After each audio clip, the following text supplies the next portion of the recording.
സംസ്ഥാന സ്കൂൾ കലോത്സവവും സുരേഷ് ഗോപി അങ്ങ് തൂക്കിയതായിട്ടാണല്ലോ വാർത്തകൾ പുറത്തു വന്നുകൊണ്ടിരിക്കുന്നത്.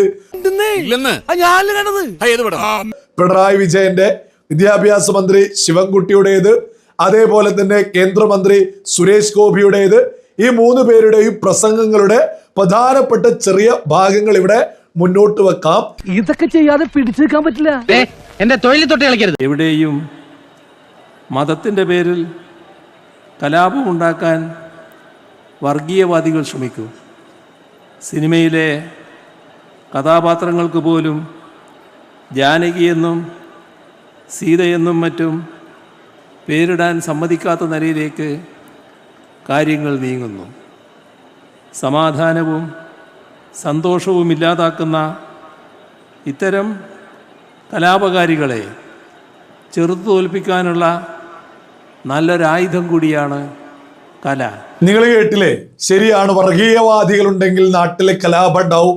ആദ്യം തന്നെ നിങ്ങൾ അതിന് ചെയ്യേണ്ടത് നിങ്ങളുടെ പാർട്ടി തന്നെ പലസ്തീൻ അനുകൂല മതം നോക്കിയിട്ടുള്ള പ്രകടനങ്ങള് നമ്മുടെ നാട്ടിൽ നടത്താതിരിക്കുക. ഞാൻ നിങ്ങൾ ഉദ്ദേശിക്കുന്ന ആളല്ല, സത്യമായിട്ടും. ജിഹാദികൾക്ക് വെള്ളവും വളവും ഒഴിച്ചു കൊടുക്കാതിരിക്കുക. എന്നാൽ തന്നെ നമ്മുടെ കേരളം നന്നാവും എന്നുള്ളതാണ് ആദ്യം നിങ്ങൾ മനസ്സിലാക്കേണ്ടത്. പല വെല്ലുവിളികളും നടത്തിയതാ, ആകെ അബദ്ധമായി. ഇത് എന്റെ പരിപാടിയല്ല, കൂട്ടുകാരെ കൂടി നിർബന്ധിച്ചപ്പോഴേ. ഇവിടെ എമ്പുരാൻ സിനിമ പോലും കേന്ദ്രം ഭാരതീയ ജനതാ പാർട്ടി ഭരിക്കുമ്പോൾ കേന്ദ്രത്തിനെതിരെ പച്ചക്കള്ളം വിളിച്ചു പറയുന്ന എമ്പുരാൻ സിനിമ പോലും നമ്മുടെ കേരളത്തിൽ ഓടിയതോട് കൂടിയിട്ട് മലയാളികൾക്കറിയാം കേന്ദ്ര സർക്കാർ ഒന്നിനും എതിരെ നിൽക്കുന്നില്ല എന്നുള്ളത്. കേരളത്തിലെ സാധാരണക്കാരായ കുട്ടികൾക്ക് അർഹതയുള്ള 1065 കോടി രൂപ കേന്ദ്ര സർക്കാർ തടഞ്ഞു വച്ചിരിക്കുകയാണ്. അത് ലഭിച്ചില്ലെങ്കിലും നമ്മുടെ കുട്ടികൾക്ക് ഒരു കുറവും വരാതെ നോക്കുവാൻ ഈ സർക്കാർ തയ്യാറായിട്ടുണ്ട്. എത്ര പച്ചക്കള്ളായി വിളിച്ചു പറയുന്നത്. കേന്ദ്ര സർക്കാർ നേരാവണ്ണം തരാനുള്ള എല്ലാ ഫണ്ടും തന്നു എന്ന് കേന്ദ്രവുമായി ബന്ധപ്പെട്ടവർ കൃത്യമായിട്ട് പ്രഖ്യാപിച്ചതാ.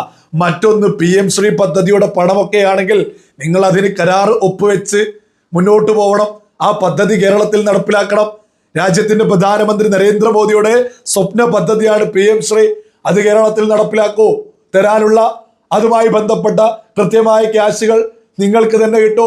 PM ശ്രീ പദ്ധതി എന്തുകൊണ്ടാ ഈ പറയുന്ന ഇടതുപക്ഷം നിർത്തിവെച്ചിട്ടുള്ളത്? കേരളത്തിലെ ജിഹാദികളെ പേടിച്ചിട്ടല്ലേ, അവരുടെ പ്രതിഷേധങ്ങളെ പേടിച്ചിട്ടല്ലേ?